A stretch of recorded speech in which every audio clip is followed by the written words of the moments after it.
So this is the first time that I have come to a meeting to campaign for my sister. ഞാൻ ആദ്യമായിട്ടാണ് ജീവിതത്തിൽ ഒരു യോഗത്തിൽ വന്ന് എൻ്റെ അനുജത്തിക്ക് വേണ്ടി സഹോദരിക്ക് വേണ്ടി പ്രചരണം നടത്തുന്നതിന് വേണ്ടി ഞാൻ Now, normally my first election campaign, my sister campaigned for me.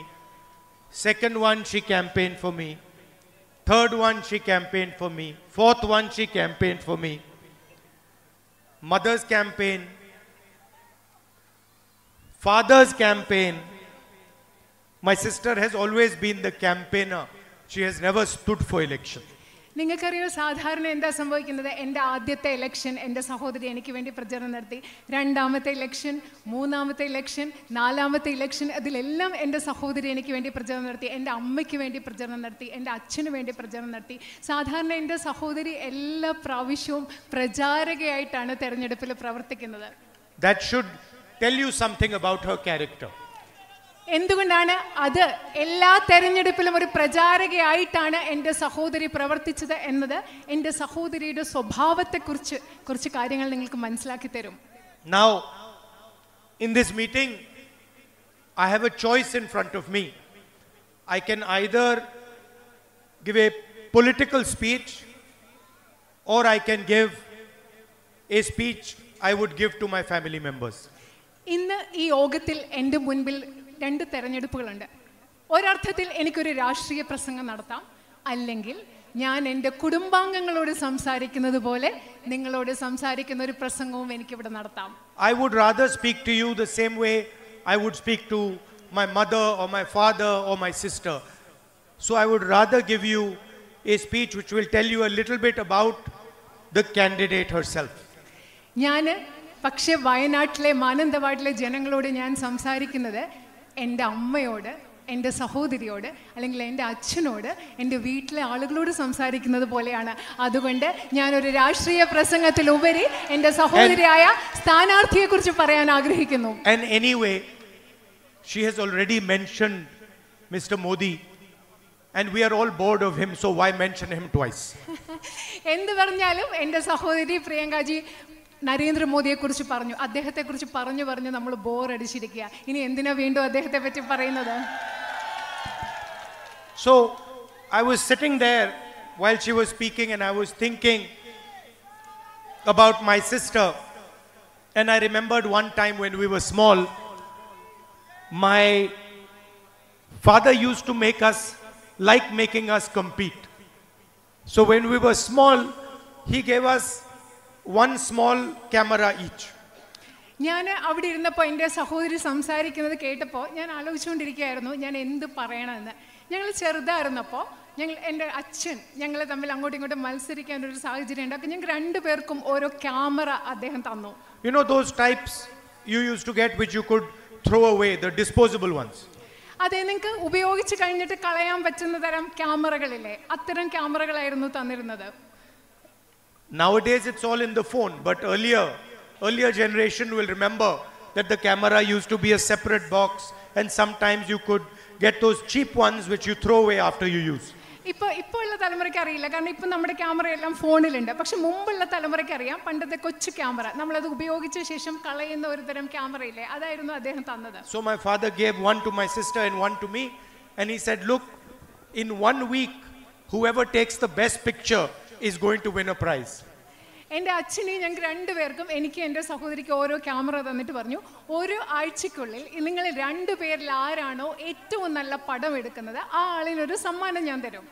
So for the next 1 week, my sister and me, every opportunity we got, every person we got, every flower, every animal we got, we were taking pictures. അടുത്ത ഒരാഴ്ച ഞാനും എൻ്റെ സഹോദരി എന്താ ചെയ്തത്? ഏത് മനുഷ്യനെ കണ്ടാലും, ഏത് മൃഗത്തെ കണ്ടാലും, ഏത് പൂവിനെ കണ്ടാലും ഞങ്ങൾക്ക് ഇഷ്ടമുള്ള പടം എടുക്കാൻ വേണ്ടി ഞങ്ങൾ രണ്ടുപേരും ഒരാഴ്ച നടക്കുകയായിരുന്നു. I would take pictures of my grandmother, of my mother. She would take pictures of the dogs. Everybody was being photographed. കാരണം ഞാൻ എൻ്റെ അമ്മയുടെ, എൻ്റെ മുത്തശ്ശിയുടെയൊക്കെ പടം എടുക്കും, എൻ്റെ സഹോദരിയാണെങ്കിൽ അവിടെയുള്ള ഒരു നായ്ക്കുട്ടിയുടെയൊക്കെ പടം എടുക്കും. അങ്ങനെ ഒരാഴ്ച മുഴുവൻ ഞങ്ങൾ എല്ലാവരെയും ഫോട്ടോ എടുത്ത് നല്ല തിരക്കിലായിരുന്നു. Now I don't remember who won the competition. I still don't remember. I won. പക്ഷേ എനിക്ക് ഓർമ്മയില്ല ആരാണ് ആ മത്സരത്തിൽ ജയിച്ചത്. Okay, she's telling me I won the competition. പ്രിയ സഹോദരി എന്നോട് പറയാണ് ഞാനാണ് ആ മത്സരം ജയിച്ചതെന്ന് എന്നോട് ഇവിടെ ഇരുന്ന് പറയുകയാണ്. But why I am telling you this story is not because of who won the competition, but because what happened 10, 15, 20, 30 years later. ഞാനിന്ന് നിങ്ങളോടത് പറയുന്നത്, ഈ കഥ പറയുന്നത് മത്സരത്തിൽ ആര് ജയിച്ചു എന്നതിൻ്റെ പേരിലല്ല, പക്ഷേ 10, 15, 20 വർഷങ്ങൾക്ക് ശേഷം 30 വർഷങ്ങൾക്ക് ശേഷം എന്ത് സംഭവിച്ചു എന്ന് പറയാൻ വേണ്ടിയാണ് ഞാൻ ഈ കഥ പറയുന്നത്. My sister, even though she lost the competition, did not stop photography. എന്താണെന്നറിയോ, എൻ്റെ അനുജത്തി ആ മത്സരത്തിൽ ജയിച്ചില്ല, പക്ഷെ എന്നിട്ടും ഫോട്ടോ എടുക്കുക എന്നുള്ളത്, ഫോട്ടോഗ്രാഫി എൻ്റെ അനുജത്തി സഹോദരി ഉപേക്ഷിച്ചില്ല. She persevered, she took photographs, she learned how to take photographs, and today I can confidently say she's a much better photographer than me.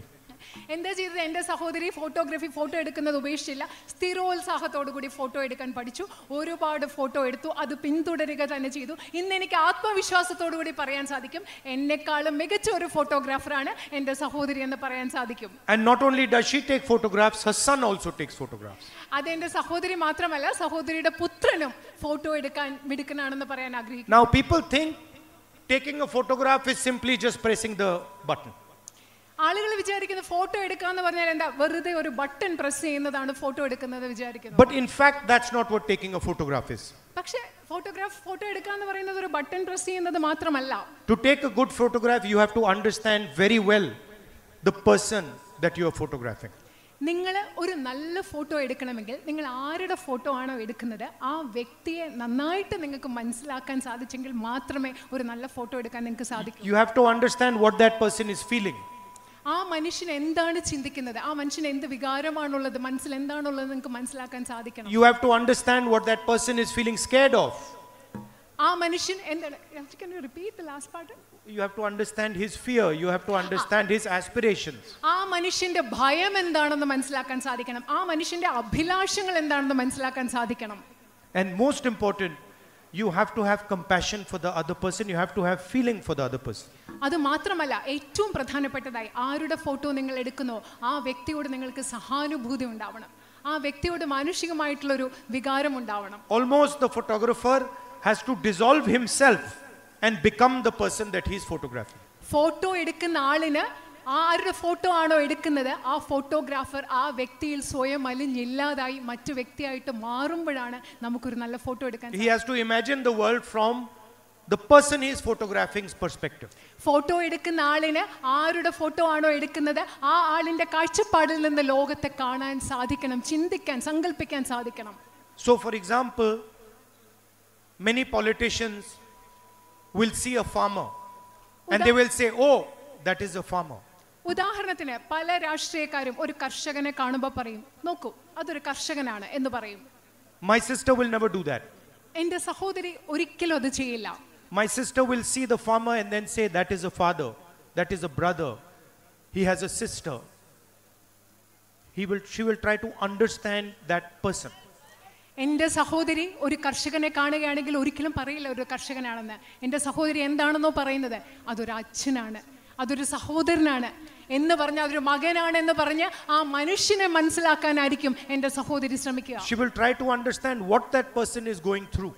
ആ മനുഷ്യൻ എന്തിൽ കൂടെയാണ് കടന്നു പോകുന്നത് എന്ന് മനസ്സിലാക്കാനാണ് എൻ്റെ സഹോദരി ശ്രമിക്കുക. Like we politicians will say, oh, the farmer is not getting the right price. സാധാരണ നിങ്ങൾ നോക്കൂ, സാധാരണ രാഷ്ട്രീയക്കാരെന്ത് പറയും, ആ കർഷകന് കൃത്യമായിട്ടുള്ള ശരിയായ വില ലഭിക്കുന്നില്ല. She will go and talk to the farmer and ask the farmer, how do you feel when you didn't get the right price? പക്ഷേ എൻ്റെ സഹോദരി എന്താണ് ചെയ്യുന്നത്, സഹോദരി പോയി ആ കർഷകനോട് സംസാരിച്ചിട്ട് ചോദിക്കും, നിങ്ങൾക്ക് കൃത്യമായ ശരിയായ വില കിട്ടാതിരിക്കുമ്പോൾ നിങ്ങൾക്ക് മനസ്സിൽ എന്താ തോന്നിയത്? How did you feel when you could not pay your son's school fees? നിങ്ങൾക്ക് നിങ്ങളുടെ മകൻ്റെ സ്കൂൾ ഫീസ് കൊടുക്കാതിരുന്നപ്പോൾ നിങ്ങളുടെ മനസ്സിൽ എന്താ നിങ്ങൾക്ക് തോന്നിയതെന്നായിരിക്കും എൻ്റെ സഹോദരി ചോദിക്കുക. How did you feel when you saw your mother was in the ICU and you could not pay for her fees? നിങ്ങളുടെ അമ്മ ICUവിൽ കിടന്നപ്പോൾ ആ ആശുപത്രിയിൽ ചികിത്സയ്ക്ക് വേണ്ട പൈസ നിങ്ങൾക്ക് കൊടുക്കാൻ പറ്റിയില്ല, അപ്പോൾ നിങ്ങളുടെ മനസ്സിൽ എന്താണ് തോന്നിയിട്ടുണ്ടാവുക എന്നാണ് സഹോദരി ചോദിക്കുക.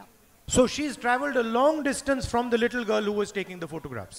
എൻ്റെ സഹോദരി അന്ന് ഫോട്ടോ എടുത്ത ആ ചെറിയ പെൺകുട്ടിയിൽ നിന്നും ഒരുപാട് ദൂരം ഇന്ന് സഞ്ചരിച്ചു. And the distance traveled is all about understanding the other person. എൻ്റെ സഹോദരി സഞ്ചരിച്ച ഈ വലിയ ദൂരം എന്ന് പറയുന്നത് ആ ദൂരം മുഴുവൻ മറ്റുള്ള മനുഷ്യരെ മനസ്സിലാക്കിയാണ് ഈ ദൂരം സഞ്ചരിച്ചത്. Defending the interest of the other person. മറ്റുള്ളവരുടെ താല്പര്യങ്ങൾ സംരക്ഷിച്ചുകൊണ്ടാണ്. Everybody likes to put labels. He's a farmer. He's a laborer. He's a businessman. He's a Hindu. He's a Muslim. He's a Sikh. He's a Christian. She goes behind the label. നമ്മൾ എല്ലാവരും എന്താ പറയുന്നത്, എല്ലാവർക്കും ഓരോ അടയാളങ്ങൾ മേൽവിലാസം കൊടുക്കും. അത് കർഷകരാണ്, ഇത് തൊഴിലാളിയാണ്, ഇത് ബിസിനസ്സുകാരനാണ്, ഇത് ഹിന്ദുവാണ്, ക്രിസ്ത്യനാണ്, സിഖാണ്. പക്ഷേ എൻ്റെ സഹോദരി മനുഷ്യർക്ക് കൊടുക്കുന്ന ഈ എല്ലാ അടയാളങ്ങൾക്കും മേൽവിലാസങ്ങൾക്കും ഉപരിയായി ചിന്തിക്കുന്ന ആളാണ്. She understands that the beauty is that everybody has millions and millions of labels. അദ്ദേഹം എൻ്റെ സഹോദരി മനസ്സിലാക്കുന്നത് എന്താണെന്ന് പറയോ, ഇതിൻ്റെ സൗന്ദര്യം എന്ന് പറയുന്നത് എല്ലാവർക്കും ലക്ഷക്കണക്കിന് അടയാളങ്ങളുണ്ട്, വിലാസങ്ങളുണ്ട്. Every single person is unique. Everything is unique. ഓരോരുത്തരും വ്യത്യസ്തതയുള്ള സ്വഭാവമാണ്. എല്ലാത്തിനും വ്യത്യസ്തതയുണ്ട്. ഓരോ വ്യക്തിയും വ്യത്യസ്തരാണ്. Someone might see a weakness, she will see a strength. മറ്റൊരാൾ ഏറ്റവും ദുർബലമായി കാണുന്നിടത്ത് എൻ്റെ സഹോദരി കാണുന്നത് ഒരു പക്ഷേ ഏറ്റവും വലിയ ശക്തിയായിരിക്കും. That is my sister. അതാണ് എൻ്റെ സഹോദരി. Now I am lucky to have her as a sister. I am lucky to have her as a sister. ഇങ്ങനെ ഒരു സഹോദരിയെ ലഭിക്കാൻ ഞാൻ ഭാഗ്യം ചെയ്തിട്ടുള്ള ആളാണ്. Now you are also lucky to have her as a sister. ഇപ്പൊ ഞാൻ മാത്രമല്ല, എൻ്റെ സഹോദരിയെ സഹോദരിയായിട്ട് കിട്ടാൻ നിങ്ങളും ഭാഗ്യം ചെയ്തവരാണ്. And she can do more roles than me. She can do more roles than me. ഒരുപാട് കാര്യങ്ങൾ എന്നെക്കാളും കൂടുതൽ സഹോദരിക്ക് ചെയ്യാൻ സാധിക്കും.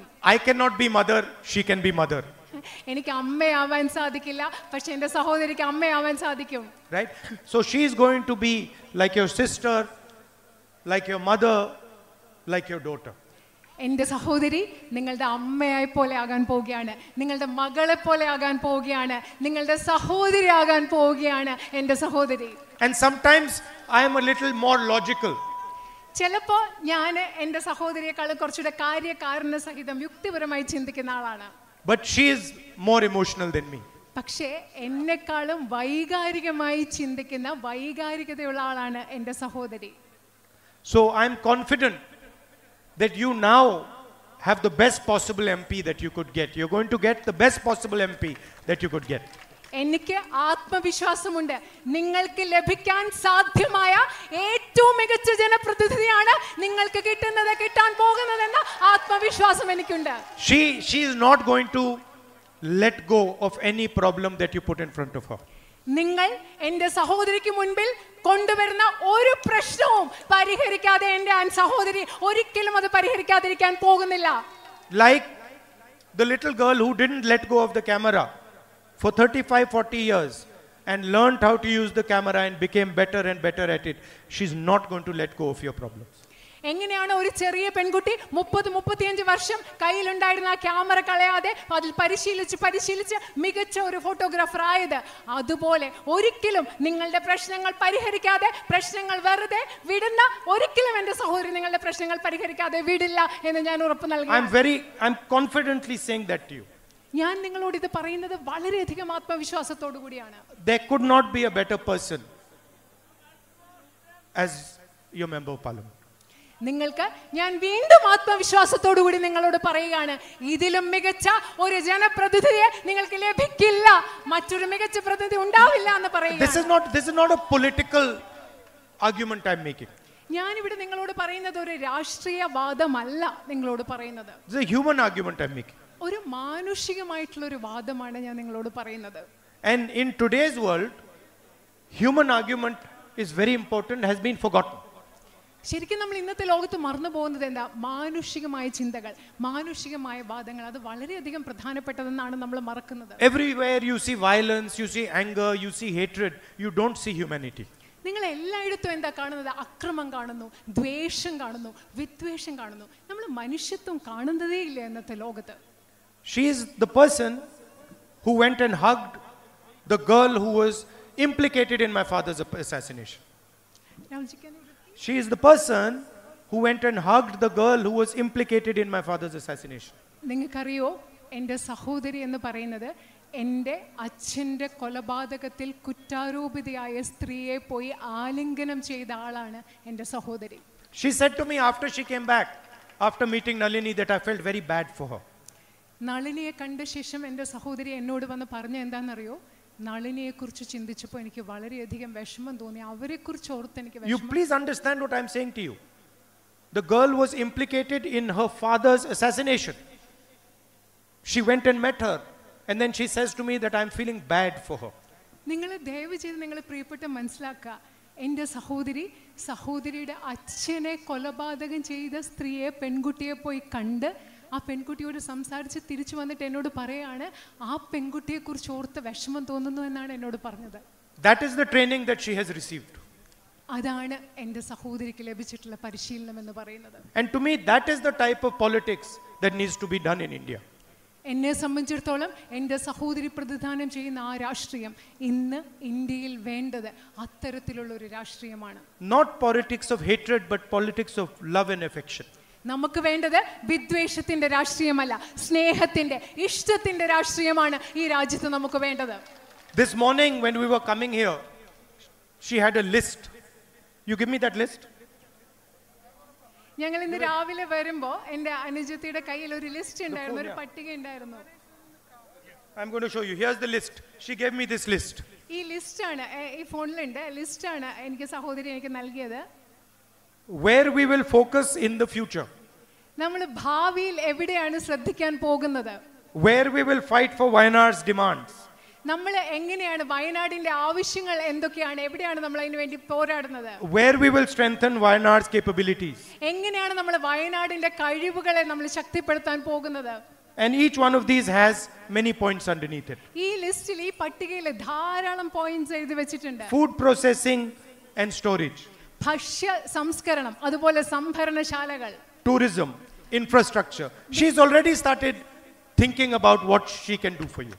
അവിടെ എന്താ പറയുന്ന അടിസ്ഥാന സൗകര്യം, ഇവിടുത്തെ ടൂറിസം, വിനോദസഞ്ചാരം, വയനാടിന് വേണ്ടി എന്തൊക്കെ ചെയ്യാൻ പറ്റുമെന്ന് ഇപ്പൊ തന്നെ ആലോചിച്ച് തുടങ്ങി അത് ലിസ്റ്റ് ആക്കി വെച്ചിരിക്കുകയാണ് എൻ്റെ സഹോദരി. The main fight in the country today, bigger than the fight that is taking place in Wayanad. ഇത് ശരിക്കും പറഞ്ഞാൽ ഈ രാജ്യത്ത് നടക്കുന്ന ഏറ്റവും വലിയ യുദ്ധം, പോരാട്ടം എന്ന് പറയുന്നത് is the fight for the constitution of our country. നമ്മുടെ രാജ്യത്തിന്റെ, അത് വയനാട്ടിലായിക്കൊള്ളട്ടെ, നമ്മുടെ രാജ്യത്ത് നടക്കുന്ന ഏറ്റവും വലിയ പോരാട്ടം എന്ന് പറയുന്നത് നമ്മുടെ രാജ്യത്തിന്റെ ഭരണഘടനയ്ക്ക് വേണ്ടിയുള്ള പോരാട്ടമാണ്. The protection that we get, the greatness of our country, all emerges from the constitution. നമുക്കിന്ന് ലഭിക്കുന്ന സംരക്ഷണം, നമ്മുടെ രാജ്യത്തിന്റെ മഹത്വം എന്ന് പറയുന്നതെല്ലാം ഉത്ഭവിക്കുന്നത് നമ്മുടെ രാജ്യത്തിന്റെ ഭരണഘടനയിൽ നിന്നാണ്. And the constitution was not written with anger, with hatred and with arrogance. നമ്മുടെ ഭരണഘടന എന്ന് പറയുന്നത്, ഭരണഘടന എഴുതപ്പെട്ടത് ദ്വേഷം കൊണ്ടോ വിദ്വേഷം കൊണ്ടോ ധാർഷ്ട്യം കൊണ്ടോ അല്ല നമ്മുടെ ഭരണഘടന എഴുതിയത്. It was written by people who fought the British, had suffered, spent years and years and years in jail. നമ്മുടെ ഭരണഘടന എഴുതിയ ആളുകൾ എന്ന് പറയുന്നത് ബ്രിട്ടീഷുകാർക്കെതിരെ പോരാടി കഷ്ടപ്പാടുകൾ സഹിച്ച് വർഷങ്ങൾ ജയിലിൽ കഴിഞ്ഞ മനുഷ്യരാണ് നമ്മുടെ ഭരണഘടന എഴുതിയത്. And they wrote the constitution with humility, with love and with affection. അവര് ഇന്ത്യയുടെ ഭരണഘടന എഴുതിയത് വിനയത്തോടു കൂടിയാണ്, സ്നേഹത്തോടു കൂടിയാണ്, ഇഷ്ടത്തോടു കൂടിയാണ് അവർ ഇന്ത്യയുടെ ഭരണഘടന നിർമ്മിച്ചത്. This is a fight between love and hatred. ഇന്ന് നമ്മൾ നടത്തുന്ന പോരാട്ടം എന്ന് പറയുന്നത് സ്നേഹവും വെറുപ്പും തമ്മിലുള്ള ഒരു പോരാട്ടമാണ് ഇന്ന് നമ്മൾ നടത്തുന്നത്. Between confidence and insecurity. ആത്മവിശ്വാസവും അരക്ഷിതത്വവും തമ്മിലുള്ള ഒരു പോരാട്ടമാണ് നമ്മൾ ഇന്ന് നടത്തുന്നത്. Between humility and arrogance. വിനയവും ധാർഷ്ട്യത്തിനിടയിലുള്ള ഒരു പോരാട്ടമാണ് നമ്മൾ ഇന്ന് നടത്തുന്നത്. And I want you to think of it like that. ഞാൻ നിങ്ങളോട് അങ്ങനെ അതിനെക്കുറിച്ച് ചിന്തിക്കണം, ആ പോരാട്ടത്തെക്കുറിച്ച് അങ്ങനെ ചിന്തിക്കണം എന്ന് ഞാൻ ആഗ്രഹിക്കുകയാണ്. Hatred is not there only in Mr. Modi. നിങ്ങൾ ചിന്തിക്കുക, നരേന്ദ്രമോദിയിൽ മാത്രമല്ല വിദ്വേഷമുള്ളത്. Anger is there in everybody. Little hatred is there in everybody. എല്ലാ എല്ലാവരുടെ ഉള്ളിലും ചെറിയ വിദ്വേഷങ്ങളൊക്കെ എല്ലാവരുടെയും ഉള്ളിലുണ്ട്. കോപം എല്ലാവരുടെയും ഉള്ളിലുണ്ട്. And if you truly want to win this fight, then you must help by removing anger from your heart, by removing arrogance from your heart, by removing hatred from your heart and replacing them with love, humility and compassion. ഈ പോരാട്ടത്തിൽ നമ്മൾ വിജയിക്കണമെങ്കിൽ നമ്മൾ എല്ലാവരും നമ്മുടെ ഉള്ളിൽ നിന്ന്, നമ്മുടെ ഹൃദയങ്ങളിൽ നിന്ന് ദ്വേഷം മാറ്റണം, നമ്മുടെ ഹൃദയങ്ങളിൽ നിന്ന് ധാർഷ്ട്യം മാറ്റണം, നമ്മുടെ ഹൃദയങ്ങളിൽ നിന്ന് വിദ്വേഷം മാറ്റണം.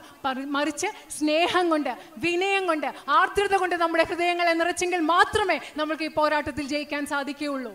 And finally, Wayanad is the only constituency in the country that is going to have 2 members of parliament. അവസാനമായി ഞാൻ നിങ്ങളോട് പറയട്ടെ, ഇന്ത്യയിൽ വയനാടാണ് ഈ രാജ്യത്തെ ഒരേ ഒരു നിയോജക മണ്ഡലം. 2 ജനപ്രതിനിധികൾ ഉണ്ടാകാൻ പോകുന്ന 2 ജനപ്രതിനിധികളുള്ള ഒരേ ഒരു നിയോജക മണ്ഡലം വയനാടാണ്. One official member of parliament and the other unofficial member of parliament. ഒരു ഔദ്യോഗിക ജനപ്രതിനിധിയും രണ്ടാമത്തെ അനൗദ്യോഗിക ജനപ്രതിനിധിയുമുള്ള 2 പ്രതിനിധികളുള്ള ഒരു പാർലമെന്റ് മണ്ഡലം. Thank you for all your support, all your love and affection, and love you very much. നിങ്ങളുടെ എല്ലാ സ്നേഹത്തിനും നിങ്ങളുടെ എല്ലാ പിന്തുണയ്ക്കും വളരെയധികം നന്ദി. ഞാൻ നിങ്ങളെ വളരെയധികം സ്നേഹിക്കുന്നു. I am always at your service anytime you need.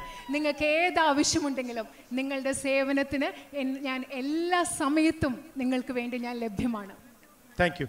നന്ദി.